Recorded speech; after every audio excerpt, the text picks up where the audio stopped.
राज्यातील विविध शैक्षणिक संस्था आणि संघटनांचे प्रतिनिधित्व करणाऱ्या महाराष्ट्र राज्य शिक्षण संस्था महामंडळाने शिक्षण संस्थांच्या मागण्याकडे शासन हेतुपुरस्पर सातत्याने दुर्लक्ष करत असल्यामुळे येत्या 23 जून 2025 पासून शाळा सुरू न करण्याचा ठाम निर्णय घेतला आहे।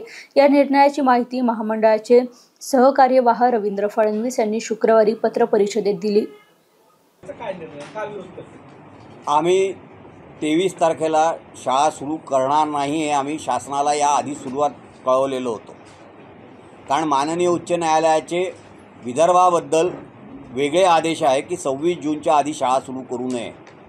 आता कायद्याचं उल्लंघन होऊ नये म्हणून त्यांनी ते थोटांड केलेलं आहे की 23ला शाळा सुरू करा आणि 29पर्यंत फक्त सकाळच्या सत्रात शाळा चालवा।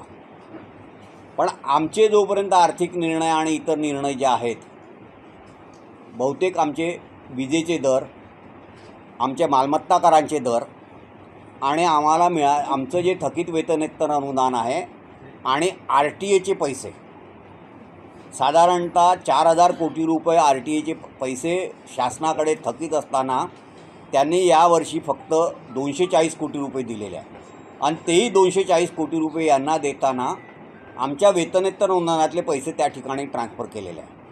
आमचे हे जोपर्यंत आर्थिक प्रश्न आणि इतर प्रश्न जोपर्यंत सुरू होत नाही तोपर्यंत आमचा शासनाशी लढा राहील आणि त्याकरता पहिलं टोकन म्हणून आम्ही 23 तारखेला शाळा बंद करायचं ठरवलेलं आहे। किती शाळा या